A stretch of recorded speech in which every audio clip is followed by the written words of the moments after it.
Hi everyone, and welcome to ECED 201, an introduction to early childhood education for diverse learners. In this course, we are going to have an overview and introduce you to the profession and the needs and the development of early childhood. In this particular presentation, I'm going to introduce myself, and I'm going to introduce the course. We'll go over the syllabus. I'm going to have a second one where we will actually go over the Blackboard site quickly. I'm not able to fit it into the 15 minutes I have with Screencastic here. So we'll make this into two particular presentations. They'll both be short enough. So, getting to know me, let me introduce myself. My name is Laura Dahlman. You can call me Professor Dahlman, Ms. Dahlman, whatever you'd like to call me. My professional self, I am a doctoral candidate at Mason in educational psychology. I'm looking at teacher emotional intelligence and cultural intelligence. That's what my dissertation, the data that I have collected.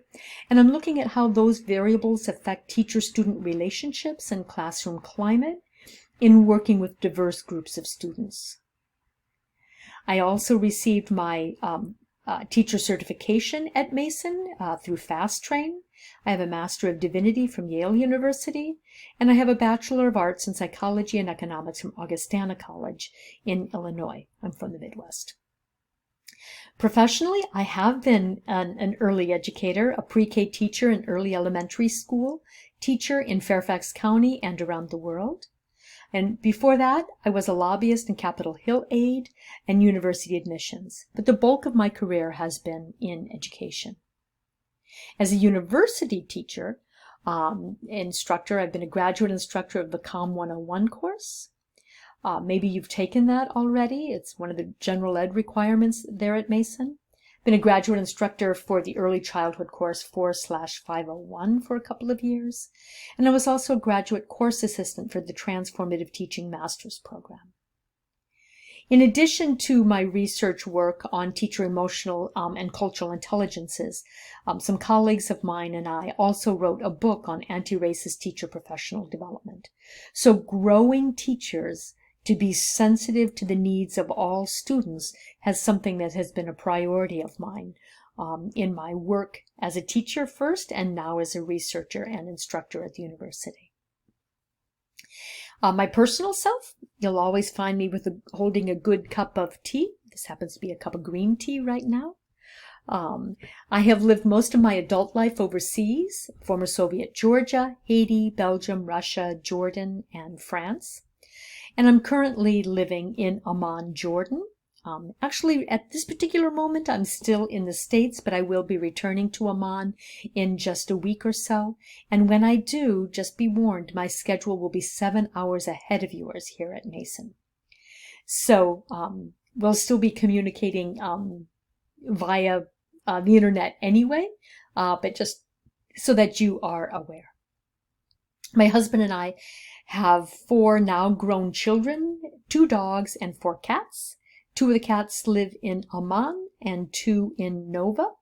The 4 grown kids, 2 still live here in Nova. 1 does live in Amman with us, and the other is now living in North Carolina. My personal interests, I enjoy meeting new people, gardening, reading, and running, and I really do love teaching. So let's take a look at the course. First, I want to mention why I really love this course and why I think it's so important, why I think early childhood and the early childhood profession is so important. This time period in a person's life is so foundational. Children are learning who they are, they're learning about the world, they're learning about who they are in the world at this point in time. And the experiences that they have now become foundational for later development and later learning. It's really important. And that's why I consider early childhood educators to be essential professionals, and that it's really critical that early childhood educators and professionals see themselves as such.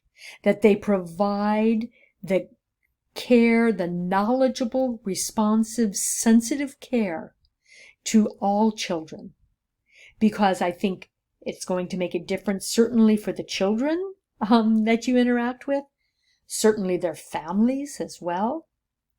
But I believe it's also foundational for our society to help grow and nurture well-adjusted individuals and children who can learn and maximize their learning potential. And I think it really starts at this time period. So I'm excited about this course because I think it's really, really important.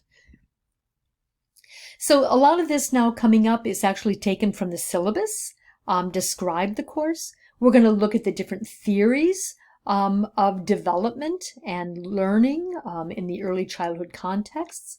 And we're going to learn some tools that can help you in those contexts, and the tools that are help positively influence a young child's learning. The emphasis will be on an anti-bias curriculum so that we can meet the needs of all students, regardless of our own ethnicity or gender or ability, and their ethnicity, gender, and ability, or other ways that we differ from each other, but reach to try to understand each other. Course outcomes are on the syllabus. Syllabus, you're going to see the required texts. Here is the Palo text, and here is the Morrison text. These are the two that are required. You'll see on the syllabus throughout the schedule, it'll tell you what you need to read for each week and respond to. Course assignments in the schedule will also be there, and the dates that they are due. This is not a kind of course where I'm going to get you, where I got tests and did you do it? Did you know it? You did or you didn't. It's much more a class where you're going to read, you're going to listen, you're going to think, you're going to reflect, and then you're going to apply. And that's the important point. Is not that you're even just that you're smart about it or that you can regurgitate some facts about early childhood, but that you can actually apply it and use these tools to be an effective, sensitive early childhood professional. We will, for the assignments, there will be rubrics for each one so that you know exactly what it is that is expected of you. And as I've already mentioned, that the weekly schedule is included in the syllabus. We are meeting. The course is 100% online. We will never meet even online face-to-face, I'm afraid. But that doesn't mean that this course is at your own pace, that you could do it all like in the first couple of weeks, or wait until the end and do it in the last couple of weeks. Things will be, modules will be released on a weekly basis on Monday. Assignments will be due usually by Sunday then at midnight. And you will be expected to participate throughout the semester as if we were meeting face-to-face. Refer to the class syllabus for details, as I've already said, about when things are due, the readings, and kind of what's expected. Assignments, here are the dates for all of your assignments. Please, you go ahead and put them in your date timer, your calendar, however it is you keep track of things. Go ahead and mark those down because they are regularly popping up as they go along. You'll see in the syllabus, this will also tell you the points and how much things are worth. For this course, you do have a field experience requirement. This is, however, going to be, as a result of COVID, a virtual field experience. So you will have to watch 10 hours of videos of children interacting and teachers interacting with children.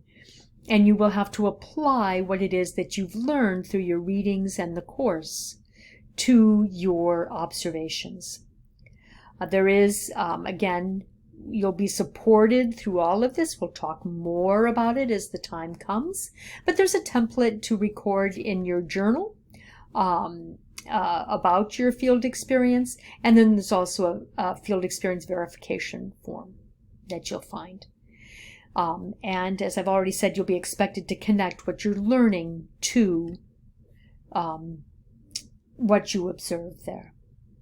Another big project or number of points, 40% of your grade, will be this early childhood exploration project, divided into 3 parts: developing an early childhood philosophy, and then evaluating an anti-bias teaching and learning tool. You'll find one, you'll evaluate it, and then you'll share your analysis and the tool with the class so that all of you then will have, I think there are 18 of us right now, or 18 of you, and so you will then have 18 tools that may be useful to you when and if you become an early childhood educator or professional. And then there will also 20 points will be exploring an early childhood setting. Again, more details will come from this as time goes on and are included in your syllabus. As always, let me emphasize again, if I haven't made the point already, if you ever have any questions or concerns, please reach out to me. I am just an email away and I will be responding. And I am, again, if you want to send something in early, I am happy to take a look at it, give you feedback, and then you can incorporate that feedback maybe into a revised final outcome. You will also have 4 critical reflections for a total of 20 points. First one will be on professionalism, second, environment, third, interaction, and 4, teaming and collaboration. These are the 4 aspects kind of the profession, of being somebody who works in the field of early childhood. Attendance and participation. Even though we're meeting or not meeting, and it's an asynchronous course, you will still be expected to be an active participant throughout the course period, and 25% of your grade reflects this expectation. 20 points will be for kind of weekly activities that you will find throughout the course, and weekly activities. And then at the end, there'll be 5 points regarding the where you will evaluate your participation. So I'm going to stop here, and then I'm going to do a second recording to discuss and go over kind of the Blackboard course site. I want you to take a look at that then as well. But let me emphasize again, any questions or concerns that you have, please let me know. Please be in touch. You can reach me at my email, ldahlman@gmu.edu. I don't, of course, have an office on campus being overseas, but I will be very happy to meet with you one-on-one whenever it's convenient for you, or to answer questions, or in a small group if that turns out to be advantageous as well. Just email me with suggested meeting times and we'll make it work, and we'll have the chance to meet. I'm happy to do that and would be thrilled to actually meet some of you face to face, even if it's virtually.